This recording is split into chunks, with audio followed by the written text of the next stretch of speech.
story, and you have a fascinating one. Kim Green and Kevin Savoree promotions. Tell me more about how did it all start?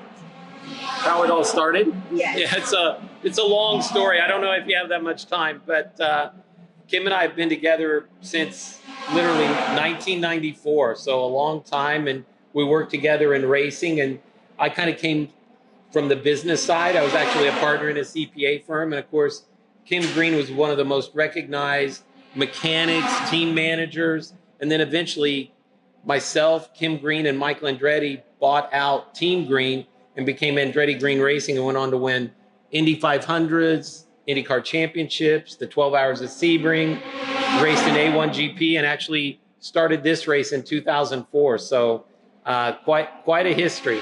He did race for Newman Racing in the beginning, for Newman Racing.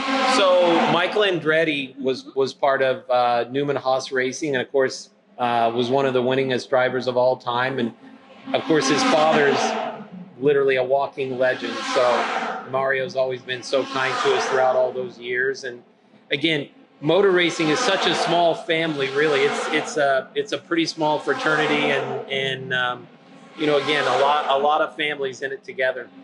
That's wonderful. How many races do you cover? So of IndyCar, we promote 4 races here in the Firestone Grand Prix of St. Petersburg, the Honda Indy Toronto, the Honda at Mid-Ohio Sports Car Course, and then the Grand Prix of Portland. So literally, we have the whole country covered, plus Toronto, Canada. And then we own and operate Mid-Ohio Sports Car Course, so we put on NASCAR Xfinity race, an IMSA sports car race, AMA motorcycles, Vintage Grand Prix, and then, of course, many clubs from throughout the country come and race there every weekend. So it's Mid-Ohio is a fun place. This is great. How did COVID pandemic impact you? Yeah, so I think like for all of us, COVID has been, you know, so difficult for all of us to deal with. But again, for us in the event business, literally 14 months ago, we were here really ready to get going, and that's when the pandemic started and the shutdown started. So literally, we had the track built, ready to go, had to cancel, and then within a week started working on getting it rescheduled for the season finale at the end of October. So that whole time period has been just incredible to deal with. And then, you know, we got through that. So literally, we've built and torn this down 3 times in 14 months. So it's pretty crazy. Literally, we've moved 1,800 blocks 3 times in that time. For each one of those weighs 9,500 pounds, and it's a lot of work. Tell me about each one. What's the difference between them? Toronto. So Toronto is a street race, very similar to this. Yes. But such a history. That race actually started in the mid-'80s, so a lot of history in Toronto. Portland, actually, the history of motor racing in Portland dates back literally to the start of like the Indianapolis Motor Speedway in the early 1900s. So Portland's one of the second oldest racing cities in the country.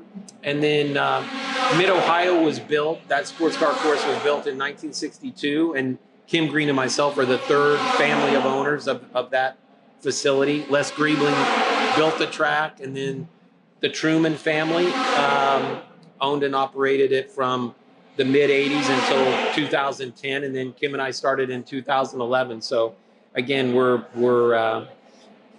in such great markets throughout the country, and each city has something special. St. Petersburg is such a great city. It's hard not to feel good when you're here, right? The sun is shining, absolutely. The weather's beautiful, great restaurants, lots of, we're in a theater, great performances from, you know, some of the most talented people in the world. It's just such an alive city. And, you know, I think throughout COVID, we've learned now what we can do and what we're not comfortable with. And obviously from October to now, so many people have been vaccinated. So I think that's really starting to help a little bit. And, you know, I think for all of us now, we understand what it means to, you know, have your temperature scanned, have a health questionnaire, social distance, wear a mask, wash your hands. And I think we all get that now, right? How many people we are ready to welcome here at St. Pete for the race? So we're going to have 20,000 fans per day, plus all of us that work the event. So probably somewhere around 25,000 a day. Going forward, what should we expect from Green Savoree Promotions? Well, that's a great question. I mean, obviously, Kim and I are contacted all the time by cities or other racing series about what's next and what can we do together. And again, we look at every opportunity separately, and who knows, we may be in another city someday. That is wonderful. I read about improvement of the aero screen, which is very important for racing.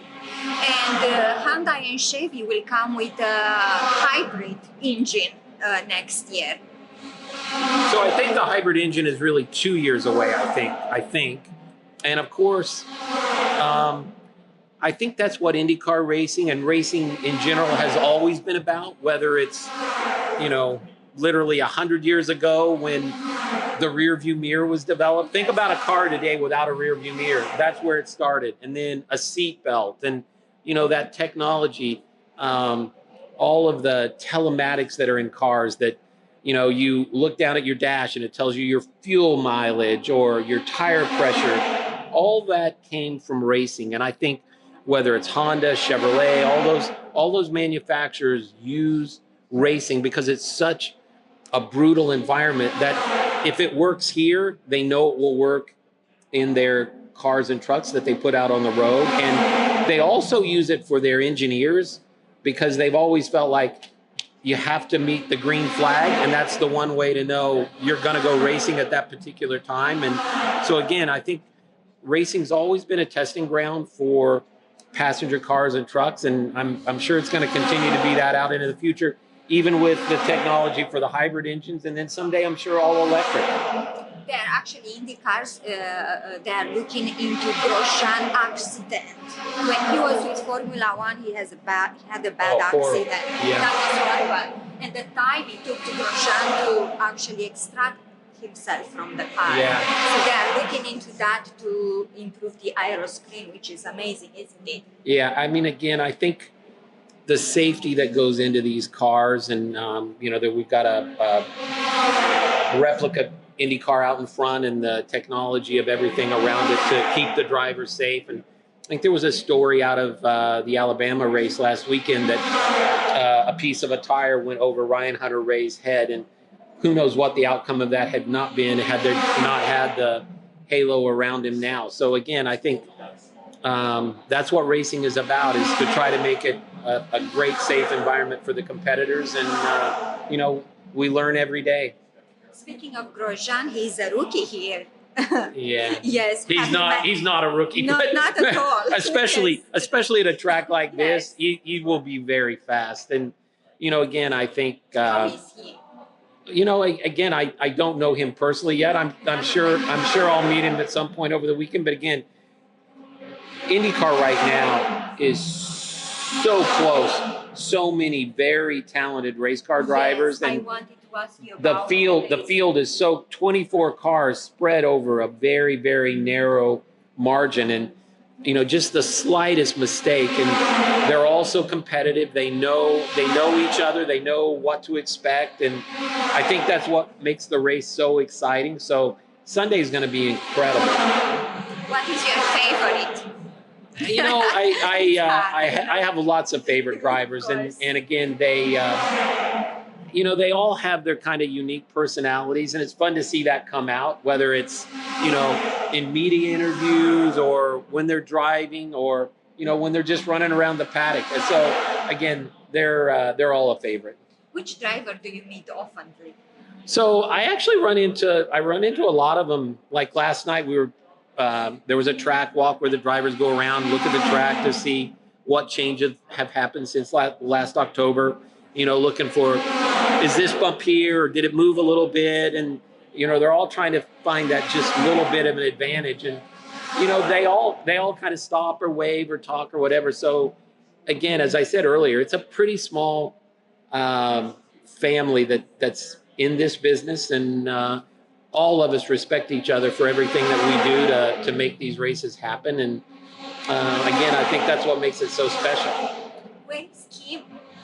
So I think right now he's either in event control, or I think he said he had some things he needed to do back in our office. So he's around all weekend as well. We're a pretty tight team. We are doing 100 laps, 180 miles. Yeah. Is this track built for high speed?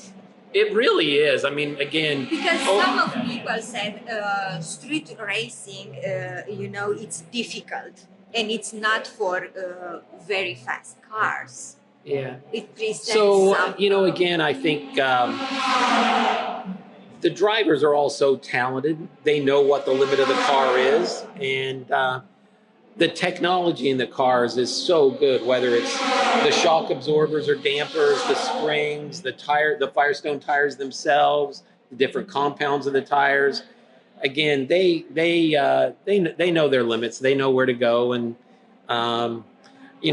racing is always fast, so they know what to do. how well prepared is the team to intervene if a crash happens?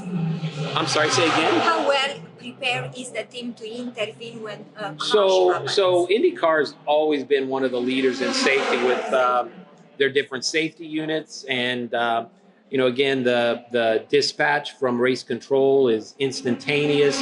They if it's a multiple car crash, the drivers actually wear accelerometers in their ears, so they know how many G's they've experienced. So if there's an accident, they know we may need to attend to this driver before that driver. I mean, the technology today is unbelievable about knowing how that fits together. And so literally there's doctors that are trackside at all time in vehicles to be dispatched to, if they're... How fast do you think they can get there? Within seconds, literally within seconds. Absolutely. Because there's actually teams dispatched all the way around the circuit. So it's instantaneous, actually. Do you have anything to tell people who are coming here to enjoy this beautiful race? Well, again, I think it's hard not to enjoy St. Petersburg, Florida. I mean, it's a beautiful setting. The weather's beautiful. There's so many great opportunities to have a favorite food, have a favorite drink, enjoy the day, see great race cars. I mean, it's just a fun place to be. And I think for all of us, as we've gone through COVID this last 14 months, I think all of us are kind of at that point now where, it is time to go back out and experience life a little bit. And I think we all know now what to do and what not to do. And, we're just looking forward to another great weekend at the Firestone Grand Prix of St. Petersburg. Absolutely. It's great to see people happy. I'm glad to see you very content. And of course, this is amazing for all of us. Thank you so much. Having been locked last year I know. for so many months. This is like God hands. I know, exactly. Thank you so much. You're very welcome. Thank you.